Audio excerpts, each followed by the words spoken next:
Good afternoon, everybody. It is Wednesday in Pittsburgh, Pennsylvania. My name is Adam Bittner, Assistant Sports Editor for Multimedia at the Pittsburgh Post-Gazette, back with Seth Engle from the Daily Collegian and the Post-Gazette for our weekly Penn State football show here on the Post-Gazette Sports Now YouTube channel and the North Shore Drive Podcast Network. Seth, how are you? How did you enjoy your bye week, your one weekend off of the year here?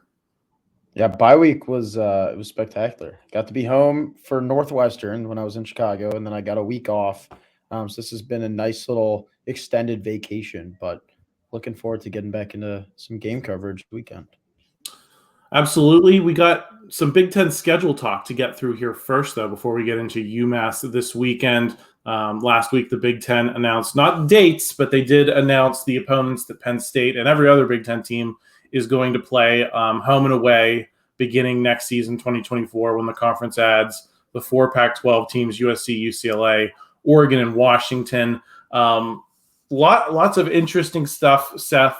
I guess I want to start off talking primarily about 2024 because I think that's the most tangible thing in front of us. I don't know if any of us know what's going to be going on in 2028. Who knows if we'll even get that far with these conference schedules at the rate that the Big Ten is adding teams and all of that. But it looks like that is at least going to be what we have in 2024 when they face USC, Ohio State, Washington are the big highlights. It is looking like a tough schedule. Seth, what was your first reaction to what you saw for the 2024 schedule and how it impacts this team that we're looking at in front of us and their aspirations for next season? Yeah, I think initial reaction, and I think this is probably the widely kind of used reaction when they saw these schedules was just this is going to be very difficult. When you're adding four teams that are now ranked into your conference, it's going to be hard. And I think with Penn State playing Ohio State, UCLA, Washington, USC, that's very difficult. And it's way different than just seeing those same old two teams like Ohio State and Michigan every year. Now you have four. You take into account, West Virginia maybe being competitive again next year. That's also on the road. Wisconsin's not a terrible team. That's on the road. Minnesota, Purdue, decent programs on the road. And then also, Maryland and Illinois. So it is a stacked schedule. There are no breaks. It's going to be a difficult year in a season that was, I think, widely considered the year that everything was really supposed to fall together, and maybe Penn State could have compete for national championship.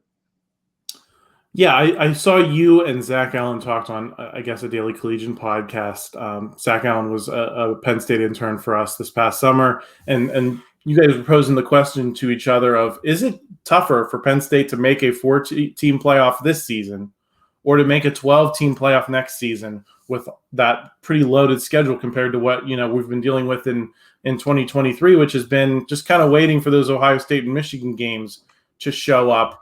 What was your take on that question? Is the opportunity that Penn State has in front of it right now maybe the better one, or are you still looking at next season as that that best option? I think we think Penn State has a chance to be better next season, but that could be balanced out by a tougher schedule. So where do you land on that question? Yeah, I mean, I think they're still very much living in the moment this year. Like, I think that the possibility of making a playoff is definitely in contention. It's going to take, beating either one of Michigan and Ohio State, maybe both, depending on how things kind of like shape up across the country. But I don't know. It is easy to look ahead and say, okay, another year with Drew Allar probably doesn't hurt. But, what does Penn State look like potentially without Manny Diaz as its defensive coordinator? There are a ton of question marks, and there are a lot of reasons why Penn State looks, pretty developed next year, just in terms of those freshmen from last year who made early impacts now being juniors in their last year before they can go to the NFL. It looks like a year they can do it, but what is it actually going to take to make a playoff in a 12-team format, especially when you're playing, a pretty competitive program, which is basically, every single week? Yeah, I think it's a very interesting question. I'm going to say I still think next season's probably easier to make a playoff because as I look at the math right now, I think it's going to be really tough for Penn State at 11-1. I think there's a lot of paths for a lot of different teams around college football from different conferences to kind of take a spot away from a second Big Ten team. So let's say for the sake of argument, Penn State beats Ohio State and loses to Michigan. Michigan wins the conference again as they have the last couple of years. They get into the playoff as an undefeated. And you have Penn State as the second Big Ten option. I don't really feel very confident about Penn State's odds in that circumstance right now. We get a couple upsets that could change things really quickly. But kind of the way this season has gone, which has been pretty chalky, I still think it's going to be really hard. And I think next season with these tougher Big Ten schedules, I don't think it's out of the realm of possibility, Seth, that you could get a 9-3 team into the playoff. Mm-hmm. We've seen Penn State in that top 10 to top 20 range frequently when they've had 9-3 teams in the past. So I think I'm gonna land on it's still probably going to be easier next season, even if the schedule is more difficult. And then you have the question of, well, is making the 12-team playoff the same level of prestige, or can you really say that it's like the 4-team, or is it going to be a NCAA tournament situation where the prestige is in that Final Four still, and advancing there is still going to be the same bugaboo? That's the stuff we're going to have to kind of find out on the fly. So, and in that sense, I think it will be tougher beginning next season to make that Final Four. So there's just all kind of different layers to this conversation. And I'm looking forward to seeing how that plays out. There's still no protected rivalries for Penn State on this updated schedule, Seth. No, not even Michigan State. I was a little surprised they didn't say, hey, let's give Penn State one. We've invested 30 years into making this a thing. People finally appreciate the Land-Grant Trophy for the zany thing that it is. I thought they might at least say, hey, give it to Michigan State. Do you think it's a good thing or a bad thing that the Penn State still has that wide open, unprotected, rival schedule? Well, it's good for Penn State's marketing team that they can continue the unrivaled mantra that they've, grown so accustomed to in recent years. I don't know if it necessarily is a good or bad thing. I think in a way, it makes things more exciting, right? Because you don't have the same teams every single year like they've had, with the division format. It's not going to be Ohio State, Michigan State every single year. There's going to be some diversity in their schedule, which I think is just going to make things, more exciting and more unknown. So I think in an era that is pretty much based on, excitement and viewership and kind of getting people to appreciate the marquee games of college football, I think Penn State, from a viewer's perspective, might have, one of the best, situations in the whole sport. It's going to be exciting every year. People are going to want to tune in. I think we might see viewership kind of skyrocket over these next few years when you're seeing, Penn State might not be playing Michigan for the next 2 years, but then once that 2026 matchup comes along, that's a big deal because then it's like a revival of a historic matchup, at least for the past, 20 years or so. I'm excited for how this is going to turn out. I think, I kind of want to go back to that playoff discussion we were just having too, with 3 losses. Some of the teams Penn State plays next year, they too will have some unknown. We don't really know what Washington's going to look like if Michael Penix, if this is his last year, if USC without Caleb Williams, how that's going to look. Ohio State still trying to figure it out. There are a lot of question marks with some of the teams, that's on their slate next year, that I think just makes this whole story that much more exciting. Yeah, I agree, and I think I'll go with it's probably a net positive to your point of you're not locked into these same teams every year, and I think the excitement of this conference expansion, and to the extent you can justify it, is you want to see more games against teams that you don't see all that often. And if you have a protected rivalry game with Ohio State, well, that's great. That's a big game on your schedule every year, but that necessarily is going to mean less USC, less Washington, less Oregon, less Michigan. And you could, put any single name on that list and say, yeah, you get this one big thing, but are you going to have, are you going to get to see these other teams as much as you'd like to? And I think that's a benefit that Penn State has is to your point, there's diversity. Every season is going to feel a little bit different. Every season will present a different opportunity, whereas some of these other teams like Iowa, I think, is locked into 3 opponents every year.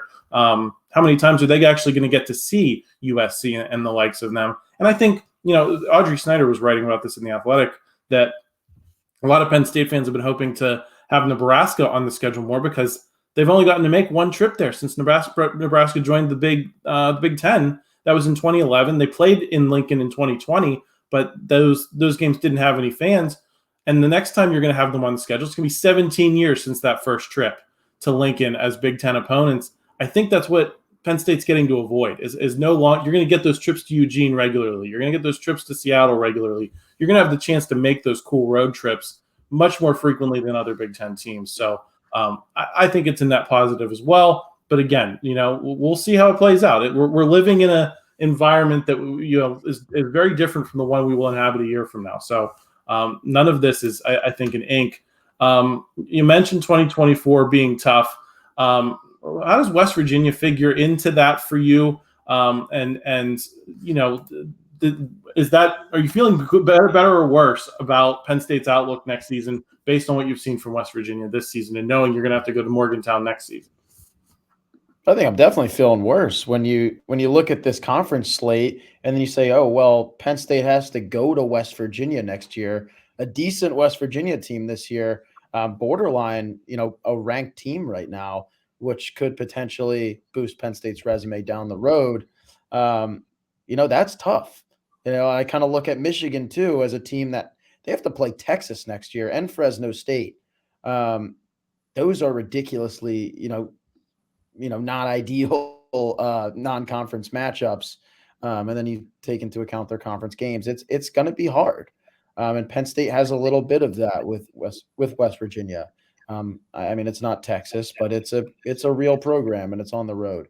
So, we'll kind of see what shapes up there. But we'll see what happens with West Virginia this year and kind of how they kind of end up down the road. I know they had a bye week this past week, but one more win, they might be in that top 25, which I don't think anyone was expecting at the start of the year. No, I certainly wasn't, based on how the last couple of years have gone down there. Seth, I will say this though. I think 9-3. If you're looking at 9-3 as a possible bar, there's a lot more teams that go 9-3 in college football any given year than teams that go undefeated, that go 11-1. And I think having a tough schedule in that circumstance is going to be really important because you want to be at the top of that 9-3 pack. I think the difference between the top of that 9-3 pack and the bottom is in the playoffs and not. And if you're playing, a schedule that's not challenging, then you're going to have fewer chances to screw up. And I think you're going to be in a situation where you still might need to go 11-1, 10-2. And I think Penn State's in a nice position where in a lot of these seasons, when I look at these schedules, and granted, we don't know how these teams are going to look 5 years from now. Washington, Oregon have definitely had those moments where, Washington's made the playoffs. Oregon has made national championship games. They've been serious contenders, but they've also had years where they were total non-factors. And if that's a year Penn State catches them, maybe that changes the conversation. But I think I look right now at those schedules and say a lot of years, I think 9-3 can be enough. So where do you weigh in on that? Yeah, I think 9-3 is doable. I think even a 2-loss kind of schedule is doable next year, especially considering those kind of quarterback questions that I brought up before. As much of an adjustment as it's going to be for Penn State and the other Big Ten teams against these new opponents, I think it's going to be huge for those Pac-12 teams. The defense in the Big Ten is substantial compared to whatever the Pac-12 has been facing for, the past however many years. You can look at it this year. USC, one of the best offenses in the country, their defense is atrocious. So when USC has to face, a team like Penn State or Michigan or Ohio State, which are teams, averaging, just around 10 points a game, how is that going to shake up? It's really going to come down to USC recruiting differently, looking at the transfer portal differently, game planning differently, coaching differently. These are all big changes that I don't know if these 4 Pac-12 teams are going to be able to adjust to extremely, quickly, as much as the Big Ten teams will be able to adjust. we'll kind of see how it plays out. It's hard to say, but I do think that, Big Ten teams might be given an advantage, just based on the fact that I think they've been able to play balanced football better than the Pac-12 in the past, 5 years. Twice now, I've forced myself to stay up and watch those late Pac-12 games with a ton of scoring that ended like 2. You want them to, you think they're going to end at 1:30, but there's so much scoring. That Arizona USC game this past week, I think it was 2:38 when I turned off the TV. I was mad at myself because it ended up just being a USC win and of no national significance in the end result. And I think you're right. I think that is a huge dynamic that could change. We're going to have a little more schedule talk here on the other side of the break. Just a reminder that the sponsor for the episode of this episode of the podcast is Voodoo Brewery and State College. Just in time for this change in weather, the crew at Voodoo Brewing, just located right off College Avenue at 201 Elmwood Street, has launched their new seasonally inspired line of cocktails, including the crowd favorite hot spiked apple cider. And that's not all. Beginning this Friday, October 13th, the State College Pub will have the grand opening of its new kitchen. The kitchen is now owned and operated by Voodoo Brewing Company and will feature the elevated pub fare made famous at their other Voodoo locations. They will also continue to offer items like the lobster roll and crab cake sandwich they have become synonymous with at the State College Pub. So exciting things going on at Voodoo Brewing this week, so make sure you head over and check them out. Seth, one thing that people made a lot of was the travel involved with this Big Ten expansion to the West Coast, that it was going to be rough on the college athletes. From as far as I can tell, Penn State's making one big trip west every week or every year, and that's about it. And that's possible you could go back out to the West Coast for a bowl game, but generally speaking, it's going to be one trip out west per year. I think that's pretty manageable if you're Penn State. And I think, I kind of look at that as a win, going into, this new era, because I think that's something that those four expanded teams are going to have to contend with a lot more as opposed to the, Big Ten's current residents. Yeah, I mean, I don't think football was ever going to be too impacted by this. I think that the one far game a year is a good format to work with. I just look at some of these other sports that don't play, 13 games a season. They're playing, multiple times a week. So it's going to multiply those road trips. Some of those smaller sports, that's going to be brutal. It's kind of like football is pulling along here with expansion, and they're making all the money, and they're bringing all these small sports with them. So I think next year is going to be extremely interesting, not really from a football perspective, but from, how was field hockey, which has limited funding? How are they going to get to USC or softball or teams like that that do play a lot? I was never too worried about how football was going to travel. The big question with them, I think, comes with equipment. How are they going to travel a whole team's busload of equipment when you can't really just drive across the country? I mean, you can, but who's going to do that? I think you'd probably have to maybe pit stop in the Midwest somewhere. Maybe you have a little garage there that holds some equipment. I don't know how it works, but that's the main question that I still don't understand how it's going to play out. But I mean, to your point, I think having one long trip a year is definitely doable for these teams. Yeah, I think the answer to that, Seth, is just going to be a lot more charter flights for some of these lower revenue teams, because I think that's the only sensible answer, and that's going to cost money, but you're getting it more money from joining, for merging these teams. So, and sometimes I hear it, and I've said this to Paul Zeiss because he coaches a lot in the AAU circuits. Very often you have to drive 4, 5, 6 hours for a lot of these AAU tournaments for a lot of these sports to find, your caliber of opponents. If you have, college aspirations, I think that it's if they're smart about it and they kind of use a pod system, I think it's going to be, pretty similar. You go to, you face Oregon and Washington in the same road trip. You face USC and UCLA in the same road trip. Maybe you can limit that travel to twice, right? Or if you're USC, you can face Indiana and Purdue in one trip. And how much different is it flying to those places as opposed to driving, as you often have to do on the AAU circuits? So I'm optimistic that they can figure that out. But, I definitely think that you have to apply scrutiny. And if it's not working, people, it's our job to say so. So I'm looking forward to seeing how that plays out.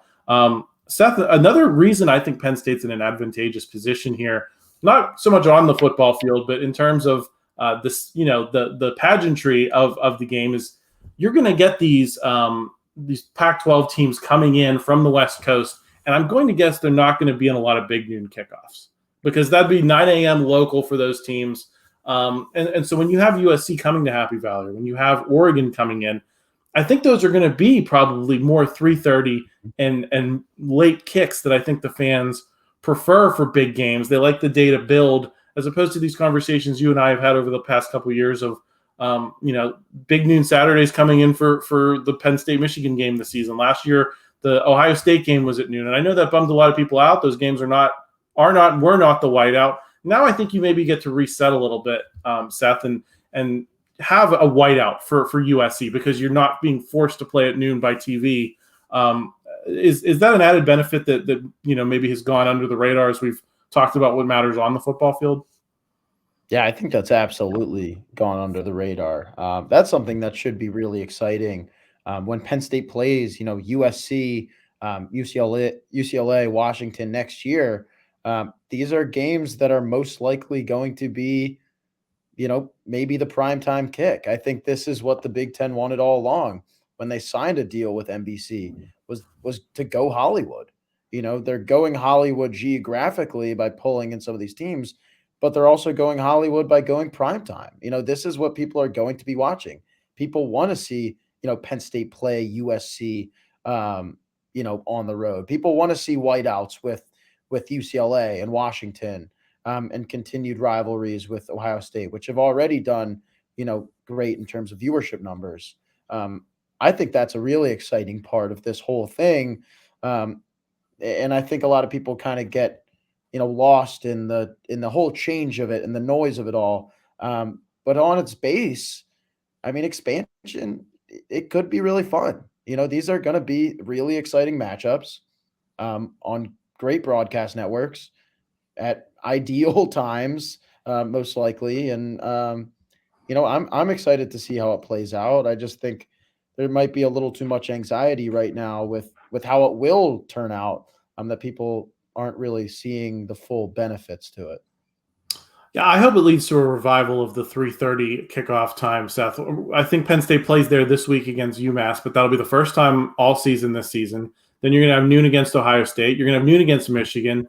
It's almost like, either those early kicks that are hard for a lot of people coming from out of town to get to and tailgate and have the day in State College that they want to have, or it's night games that are, fun days, but then a lot of people have to drive all the way home, spring for a hotel, if they can't drive home. 3:30 has always been, to me, kind of the ideal kickoff for Penn State because you can get in, spend a little time with friends before the game, go to the game, and still be home at a reasonable hour. I think, you're going to see USC maybe sometimes in those windows. Maybe not that one so much. I think that'll be more of a primetime thing. But UCLA, Washington, Oregon, you can have some really good 3:30 games. And I think that would be a welcome change to this, big noon Saturday dominated last couple of years where it was kind of all or nothing.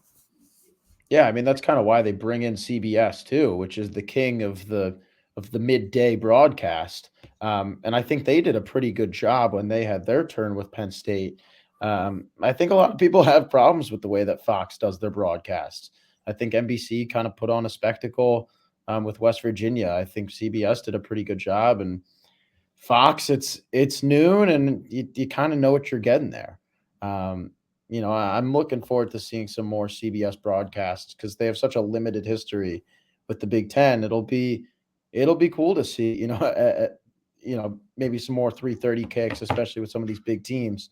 From a reporter's perspective, 3:30 kicks are, probably the most ideal. You can sleep in a little bit. You get there, you do your work, and you're not home by, 3, 4 in the morning like it's a prime time. But we'll kind of see what happens there. Yeah, I share that opinion of the Fox broadcast. I can't get myself to watch the big noon kickoff show beforehand. It just feels like a sloppy copy of College Game Day, and it also just feels a little just more like the pros. And I don't know if that's something Fox can help, just because you're so used to it just doesn't seem that different from their Fox NFL broadcasts. And I think that's something that CBS and NBC so far have gotten a little bit better is capturing the collegiate aspect of these games. So yeah, the more games that are later in the afternoon or in the evening, I think the better. Seth, I know James Franklin was asked about schedules today, not so much about the conference schedule directly, but more so about the non-conference schedule. And he alluded to how some teams are already changing to make their schedules easier for this 12-team format. Could you flesh his comments out a little bit more for our viewers and maybe react to them, give us your reaction to them? Yeah, I mean, this goes back to what we talked about after Penn State destroyed Delaware. And that's just, scheduling an FCS opponent is probably the righteous move for competitive college football teams, especially in the age of expanded conferences and a 12-team playoff.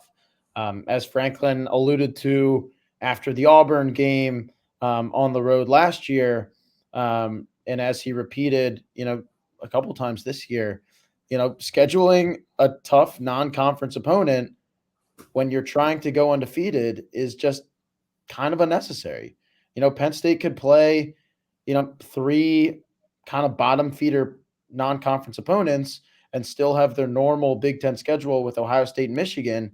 And I don't think their non-conference schedule is really going to dictate whether they make the playoff or not. It really just comes down to whether they beat Ohio State and or Michigan every year.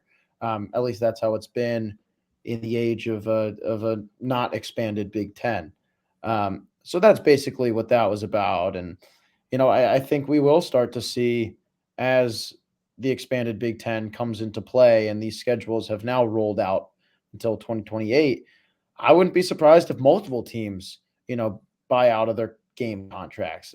Michigan playing Texas and Fresno State, like I was saying, next year, it just makes no sense. When you're already playing 4 or 5 ranked opponents in your schedule.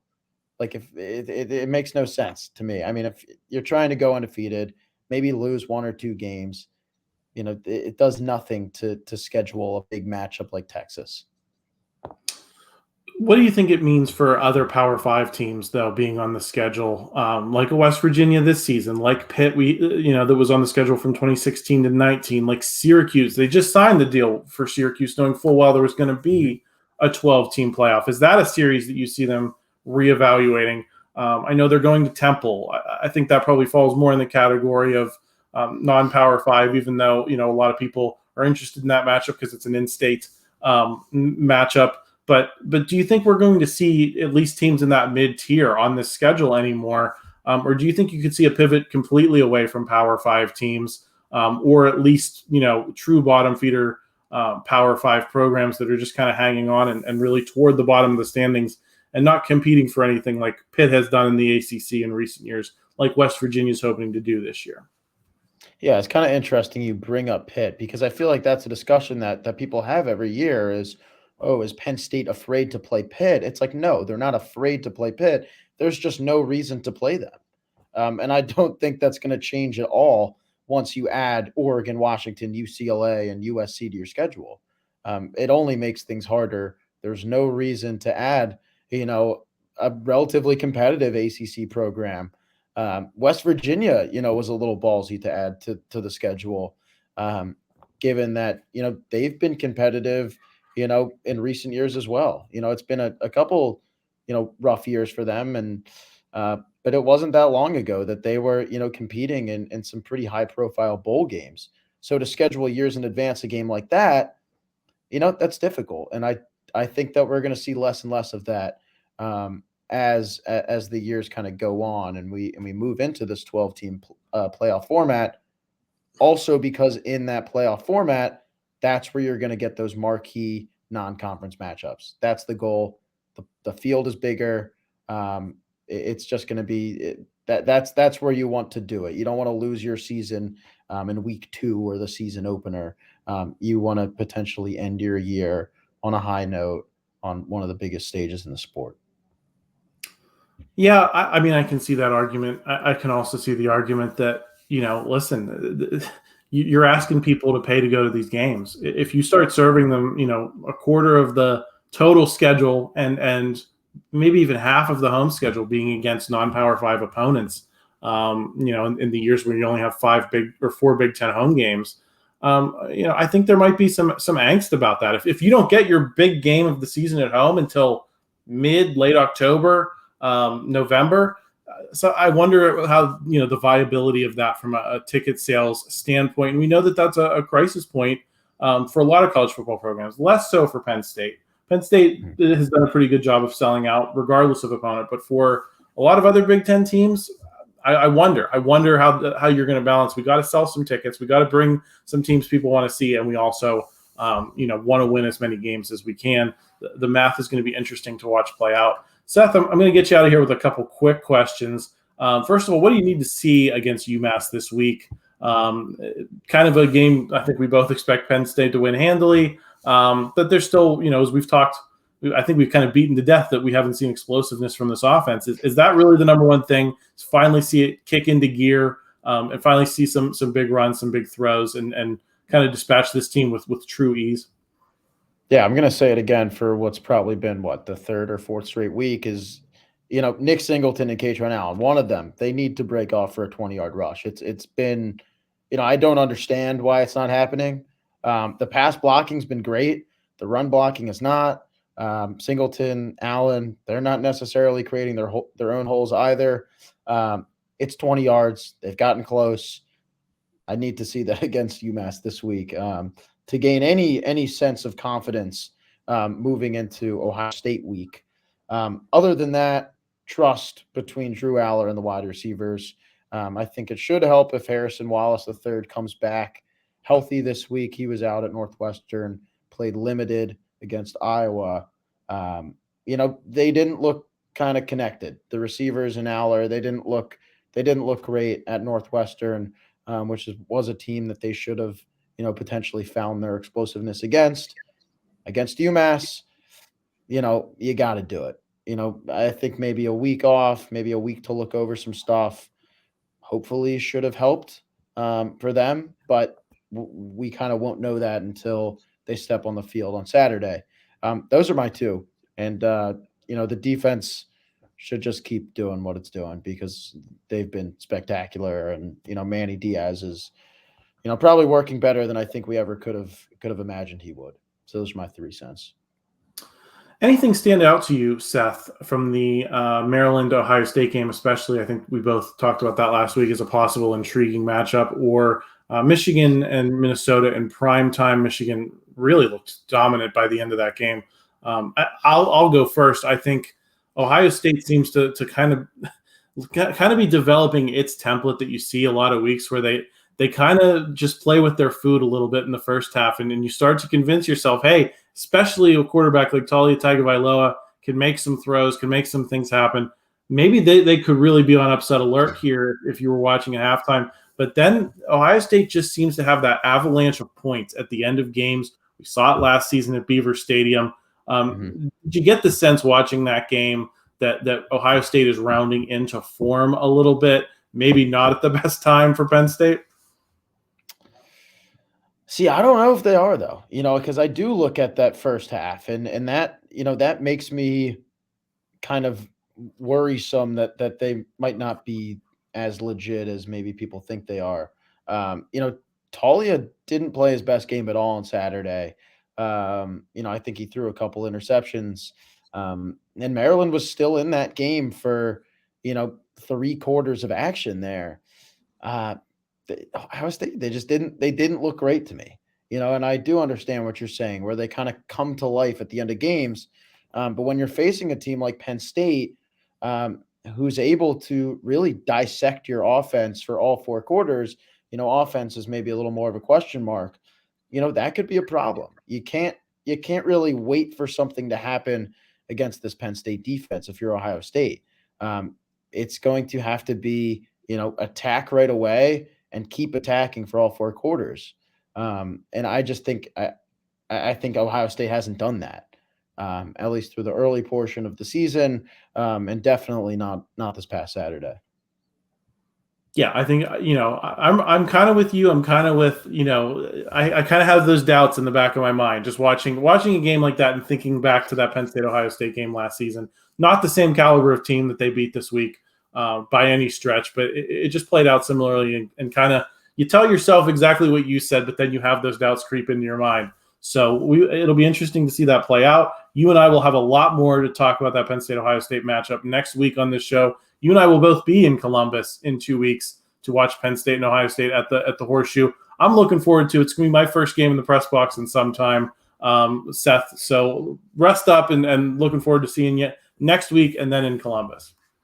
Sounds good. I'll see you then, Adam. Thanks, Seth. And just a reminder to everyone else, stay tuned. Later today, we will have the North Shore Drive with Christopher Carter. A lot more Steelers-Ravens talk, a lot more Steelers bye week talk. So make sure you're subscribed. Make sure you like this video so you're all tuned in for that. Otherwise, we will talk to you again next week. Thank you for checking out this content from Post-Gazette Sports. If you enjoyed the video, please like it and subscribe to our YouTube channel. Check out our Apple Podcast channel for more podcast content. Click below for a special deal of 99 cents for a 3-month subscription to the Pittsburgh Post-Gazette.